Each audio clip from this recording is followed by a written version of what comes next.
What up, Thomas? What's going on, Mr. Hurd? How are you today? Good. Another day, another podcast. Let's get it cracking. Yeah, I'm So we excited missed about. last week. I hate when people say I'm excited about. I despise that. There's two words. I'm excited about and awesome. I hear that a lot. Well, then I say it. Awesome. I say it a lot. I Do say, you? awesome. Yeah, I do. I say awesome. I say I'm excited. It's like part of how I pump myself up and feel good about things. Well, I think what I mean is more like when you hear other people saying, "Oh, I'm so excited about doing that." Like, are you really, or do you just feel obligated to say that in Huh. order to get them excited to listen to you drone on about nonsense like we're about to do here? But I It's hear that a interesting. lot in podcasts or in like Instagram lives or someone's announcing their new thing. Like, I'm so excited about that. Yeah, but nobody else is. It's true. It's true. It's You're right. You It always are. just gets under my skin with that kind of stuff when I hear it. And then when the overusage of any word and awesome has been getting under my skin lately. I've heard it a lot. Yeah, it's we sometimes you run out of words. Sometimes you feel like you run out of words. Like it's like, all right, well, what can I use for this today? And that's where I think that's part of the English language. It gets boring after a while. I mean, there's no excitement in the English language. Mm. There's no words that are thrilling or exhilarating. Well, I think you can have a thrilling word Yeah, if it's meant for that context, right? It's like my daughter correct. the other day was using a curse word in the wrong environment, but in the Uh-huh. perfectly right context. Okay. And I had to at the dinner table be like, home. That's for home. Like, because Yeah. we let her, she's 9, and we let her use the English language for what it's there for, and she's very appropriate with it. Like she doesn't, and there's certain things we don't let her say, so don't. I'm Yeah, of not that bad course. of a parent, Yeah. but that like she'll be like, I've heard her be like that. It's such bullshit, like that. Yeah. Okay, yeah, that makes Yeah. sense. Yep. And the other day we were at the dinner table and she was saying something and she said it, and there was no reason for her to use such vulgar language in that moment. And I had to stop her. And I'm like, why are you saying that right now? Like, I don't mind if you do it, but if you're using it as filler words and other thing, then don't use it. And maybe that's my aversion to like Right. awesome or I'm so excited, because I think it's just people's lack of knowing how to express some other emotion, so they fill it with that. That's awesome. Like, or oh, I'm so excited, guys. Right. All right, let's just go through it. Now we've almost done that here. Yeah, look at that. So what have you been up to lately, man? Oh man, let's see. Listen, there's a few different things I want that were on my brain that I really wanted to talk about today. I'm seeing a pattern in a lot of people right now, and I don't know if it's a reflection of what's going on in the United States or, people. There's a lot of lack mindset around money lately, and we're seeing a lot of it in some of our clients, even this lack mindset around, I got to hold on to money and build a reserve. And so I wanted to talk a little bit about, you know how to really how do business owners properly manage their finances? How do they properly, decide and make decisions on what they should be spending money on, what they need to build as a reserve? Because we don't really talk about what our process is with a lot of our clients, unless they're in a specific program that we're in. So I just wanted to touch on some of the mindset, but a lot of it is mindset around money, right? A Hmm. lot of times people come into a business and they have this lack mindset because they grew up with no money, and money was not used as a healthy tool for a lot of people. And we've talked about this in the past, but I'm just seeing that a lot of business owners misuse, or I don't know. I don't know if it's a misuse or a they don't appropriate appropriately, or they don't budget appropriately, and then they get caught with their pants around their legs and they're looking for now more access to money. Mm. So, take the client that we're talking about. Like, there's one client in particular that can't make payroll this week. It's not that he doesn't have the work, he just doesn't have the cash flow that's supporting the operations of the business, right? And that lack, and he has a lack mindset around money to start with, because he's always afraid of never having enough. And it's like every single month, I feel like we're starting to see that he's still not in that abundant mindset place, even with all the jobs he has and all of that. The revenue is just not, the cash flow is just not there. So we should maybe talk about cash flow and revenue sources and how that all works. Does that make sense? Yeah, it does. But people who come into situations with a lack mindset, from my opinion and my expertise in 25 years in finance, is people who think that way. Then when they actually have money, they go the opposite end. Then they become like spendthrifts. Right. And they're like, oh my gosh, I could just buy this and I could spend that and I could do these, and what's really happening is they're at the ends of the spectrum, right? And Yep. they don't have a business owner mindset. And you have to come at being a business owner, especially when it comes to the money part of it, with without emotion, right? It's like these are just facts Mm, and figures. Literally, they're literally facts and figures, and they just go in their respective columns, and you move them from column A to column B when you're moving money, and you see on paper the effects of that without any emotion. It's just a red number or a black number. right. That's it. That's all it really is. And when you move those things without emotion and you see a red number, that means you can't do that, or you better have something set up to fix that black number. And what I find is most people who were in a lack mindset move forward, they start making money, they spend it, is now they just think it's magically going to come in all the time. Right. And what they really need to do is plan for that, because this person specifically we're talking about, it's not like it was a surprise. like No. this, they knew No. they had payroll coming up and they knew money hadn't arrived yet. And yes, they might have crossed their fingers and held their breath hoping things were going to get paid.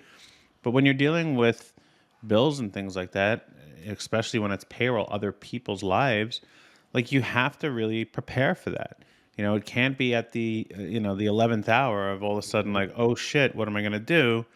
It has to be like weeks before that. That means if you don't have access to other capital, meaning if you don't have credit cards, if you don't have a cash reserve account, if you don't have a line of credit, if you don't have any of those things, well, that literally means cutting expenses. Yep. Okay. And that's all it comes down to. And people are like, well, if I cut expenses, then I can't do the work. Well, yeah, the first expense you're going to have to cut is you. And then there are other Right. things. And you have to be very prudent about what you're doing here when it comes to the money. Like, you're a professional now, be professional. Correct. Correct. You brought up a really good point, the emotion of money, right? The emotion of money is what drives a lot of that lack mindset. It's a very emotional thing.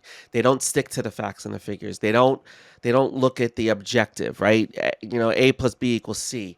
They don't see that. It becomes very emotional. There's all these things tied to it because of fear and anxiety and stress. And this person in particular literally called me yesterday in a panic mode, that he was panicking that he wasn't going to be able to make payroll, and it was a very emotional thing.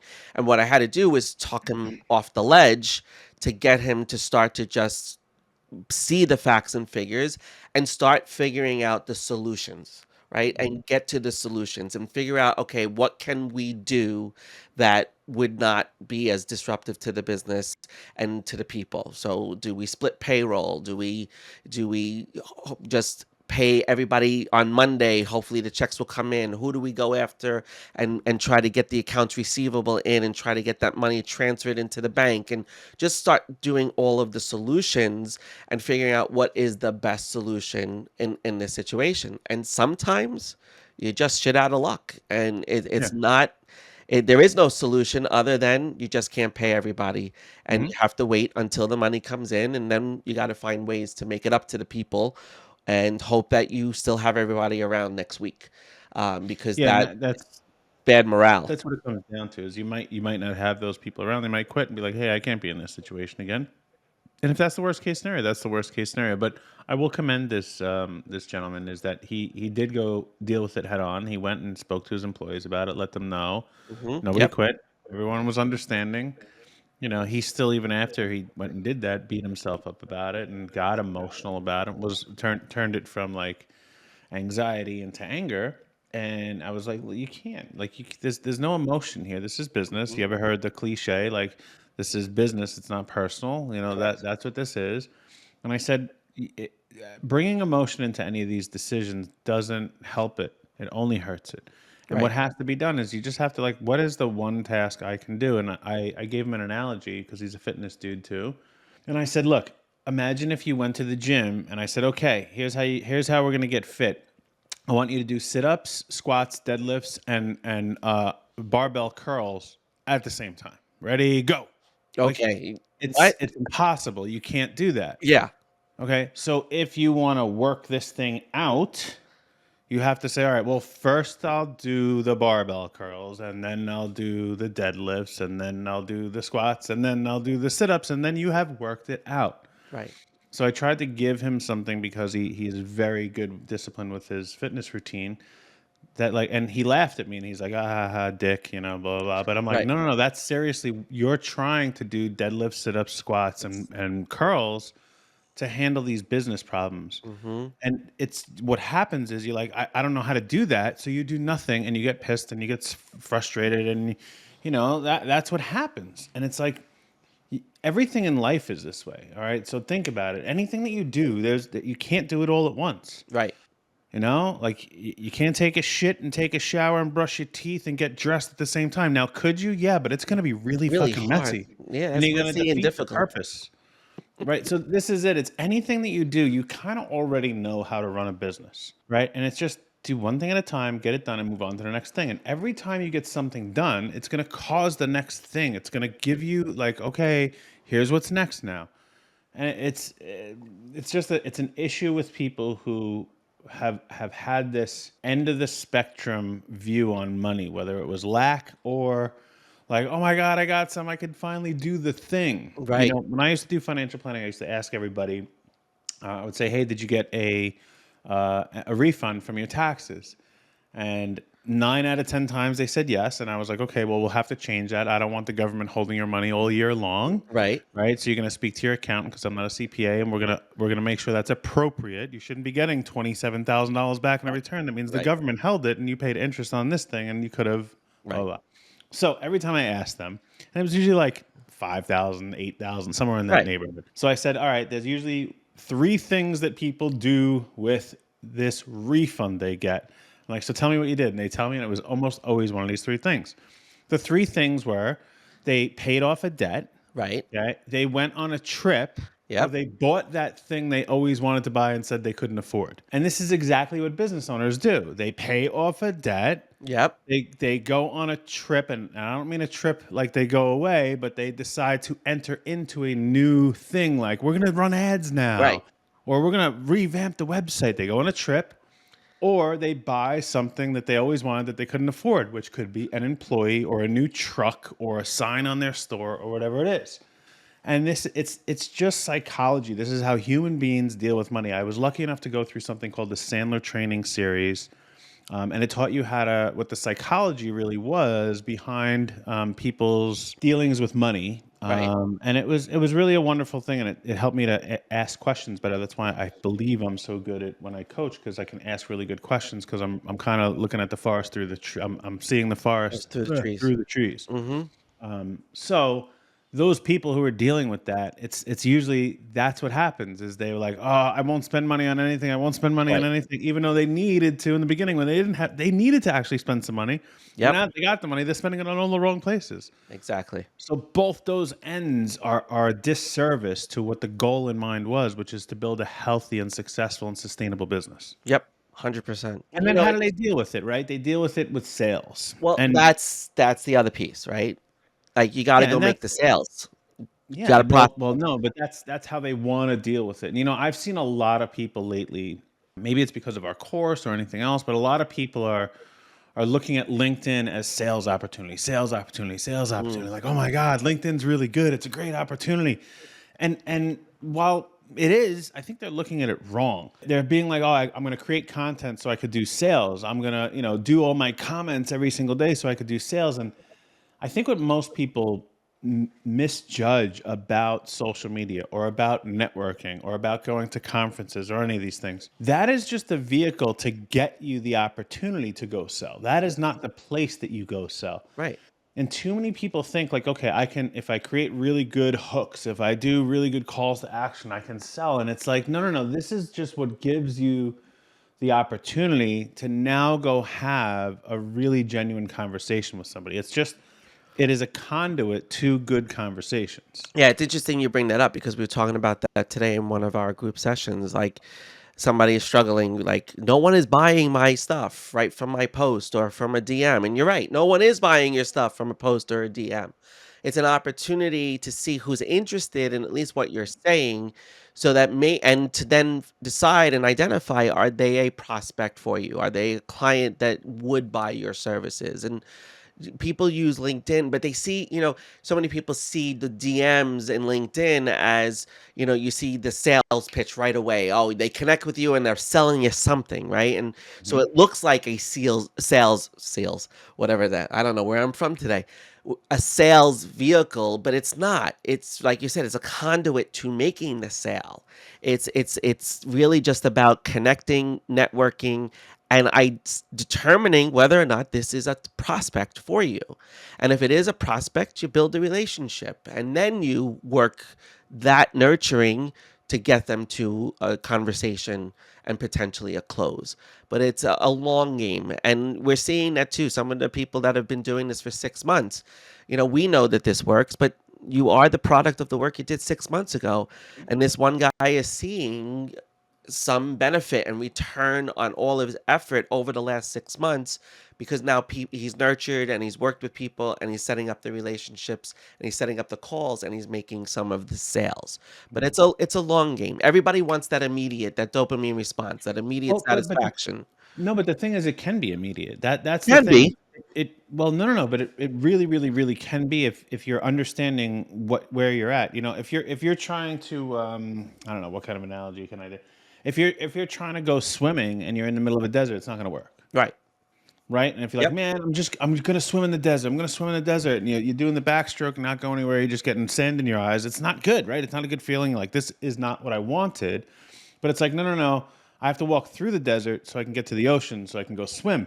And people aren't getting that. They're like, but I'm just gonna figure out a way to swim in the desert. And I'm like, bro, Right. it's not gonna happen. So it can happen instantly if you just keep walking through the desert, you'll Hmm. hit the ocean, right? But that's what it means is it's if you're creating content, you're doing it consistently, that's where people get to know you. And then yeah, they'll comment and that's where you get to have a little bit of a conversation. And either you or they can move that into a DM.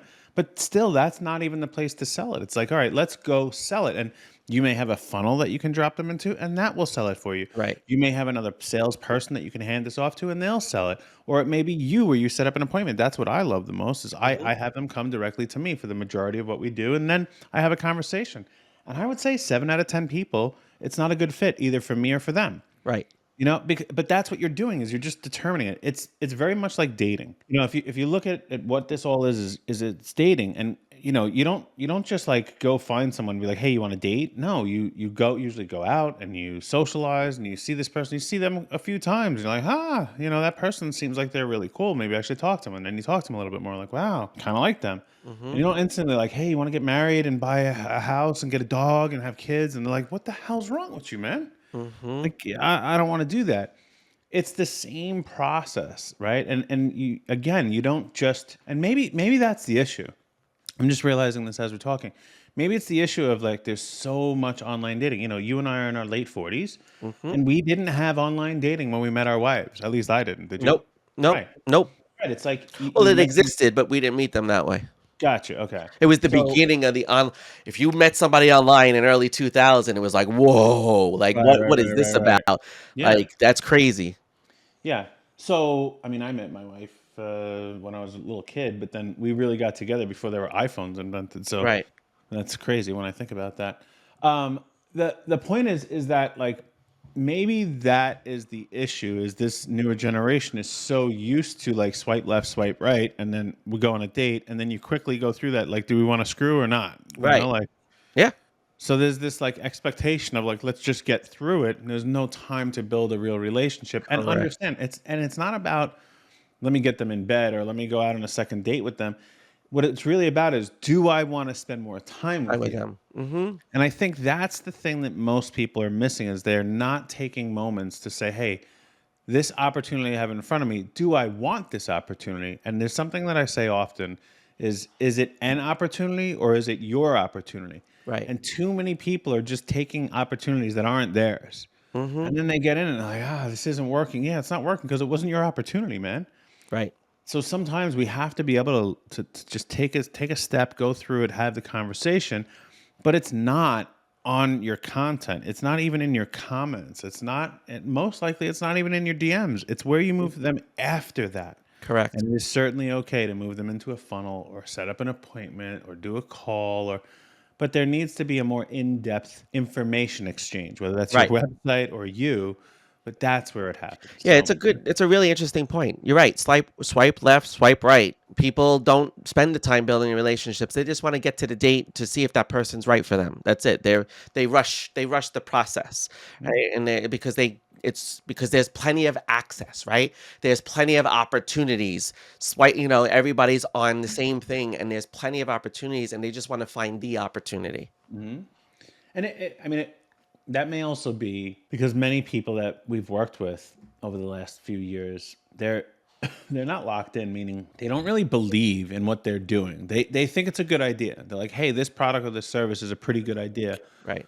but they're really not all the way locked in and like this is what I'm meant to do. And it's very hard to figure that out on your own, especially if you haven't done it before. There are plenty of business owners that we work with that have taken their previous profession and turned it into their current business. Hmm. Those ones have a little bit easier of a road because they saw somebody else do it first. Right. But many of these other business owners, which I would say is 50% or more of who we work with, are people that like this is their first business and it is a complete opposite or very, very different than what their jobs were before. Correct. Like someone who maybe worked at a bank and now, they're doing social media for somebody. It's like that has nothing to do with each other. So they can't lean on some of the experiences they had. Right. And then when they come in here, they're like, well, this is a good idea because people want it, but it doesn't necessarily mean you believe in it. And Correct. I think that's a lot of what our system does is let's flesh out if this is a good idea for you. And Right. if it really is great, is it now a good idea for the audience that you're targeting? Right. Okay. Well, then why? Let's explain that. And that's where our 5Ws come in.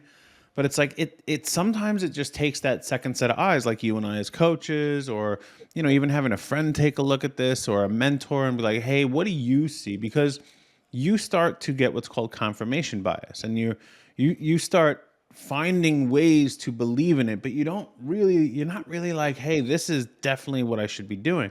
And look, I'm guilty of this too, but I'm willing to cut ties quickly. I'm willing to be like, Right. nah.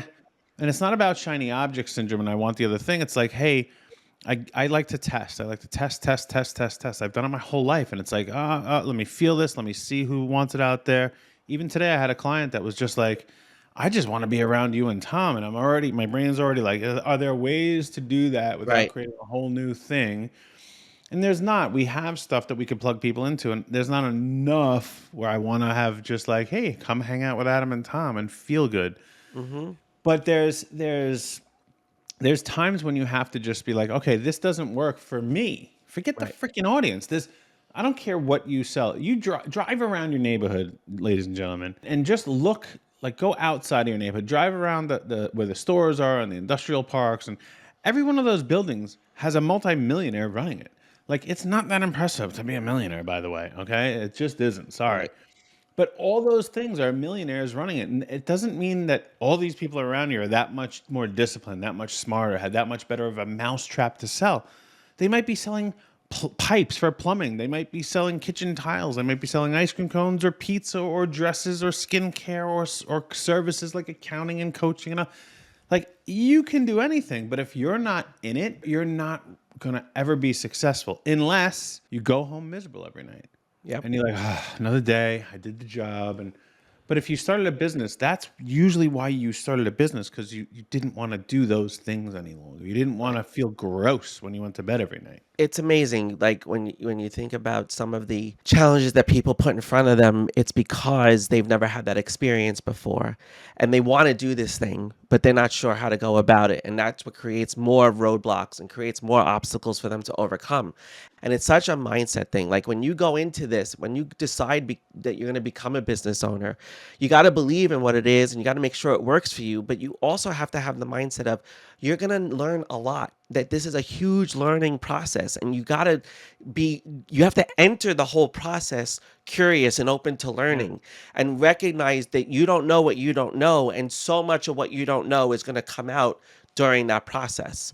And that's what I think makes it hard for people to continue to believe in themselves and believe what they're doing, because they feel as though, I went after this. I wanted to do this. I believed in it, but I feel like everybody or everything is against me right now. And they take on this victim mindset. And Mhm. it's like, you can't be a victim if you're a business owner. And that goes back all the way to the money mindset conversation we started. It's all victimizing stuff. If you're going to be a successful business owner, there is no room for the victim. There is no room for that way of thinking, because it's about learning. It's about, you don't know what you don't know, but you're going to learn along the way. And if you keep learning and you keep asking questions and you remain curious, you will get to the success that you want to achieve without all of the noise and the mess. But everybody, because it's so new, they get caught up in all of the noise and the minutia of things. But it's the learning, right? It's the Right. like, look, when you have a job, and let's say you have a job, and you get paid $150,000 a year, and you show up 9 to 5 and you do your job. If you do that, how do you make more money? You usually set up a retirement account, right? Right. And you invest, right? And most people are doing the S&P 500, right? Hmm. That's where they put their money.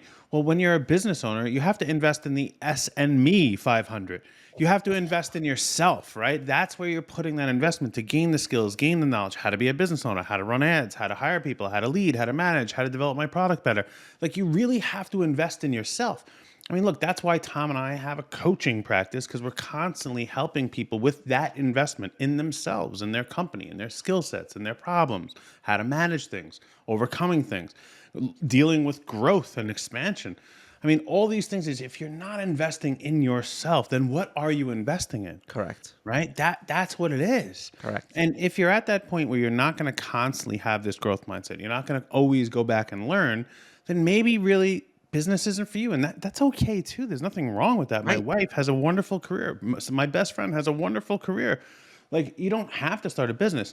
But look, Tom and I, we're constantly reinvesting in ourselves, whether it's doing $1,000 programs or reading $20 books. You have to Correct. constantly learn and get better and do this thing. Otherwise, someone's going to eat your lunch. They're going to put you out of business. Exactly. I don't know, man. I think I just went on a rant. Sorry, whoever's listening. I Yeah. feel like, No, whew, good. That was cathartic. I love the SME, man. The yeah, I stole it. SME. I don't That's know who I stole it from. It's good though. it's all right, but it's great. It was Me, perfect. as a former, investment representative, and Yeah. dealing with wealth management and stuff like that, it stuck with me, that one. But it really is, like, that's what most people do, is Well, they really they make investment. People make investment in so many things, but they have a really tough time making investment in in themselves. themselves. They didn't when they left high school. They might have went Right. to college or a Right. trade school, but Right. they made that investment. But then when they're business owners, they think like, oh, I got my shit together, and Yeah. I'm gonna grind it out. Like, that doesn't work. That It may doesn't work work. for a year or two, but it doesn't work forever. All right, man. Wow. That was a good one. All right. Well, what's give them some shit that they should know about? Maybe there's some stuff they should know about. Anything? Meaning, like, what we're doing. Yeah, so we're excited. I'm excited to talk about the course that we've just finished. It's going to be coming out very soon, so stay tuned for the 5WH selling system course. It's coming out, and it's going to be awesome. And we're going to have a starter course, so look forward to some announcements on that. And we'll be putting links in the show notes when those things are ready to rock and roll. I'm not So, excited about it. I'm relieved about it, and not relieved that it's done. I'm relieved that I truly believe, just like we were talking about before. I believe that Tom and I have found a more effective and efficient way to deliver this beautiful thing that we've created, this 5WH simple selling system, by having a course that people can study on their own, watch as many times, still fill out the workbooks, do all those things. And if that's good enough, that's good enough for them. And if they need more, there's ways to go through and communicate and get direct access to Tom and us live. So we feel this is a much more effective and efficient way to deliver this thing that most people need, which is better prospecting, better selling, overcoming sabotaging behaviors, eliminating the limiting beliefs, or at least understanding them, and really getting this attention management so you can consistently do these things. So Right. I'm not excited about it. I'm just relieved that it's like, Yeah. whew, better way. All right, with that, Tommy, let's go. We got places to be. All right, man. I'll see you soon.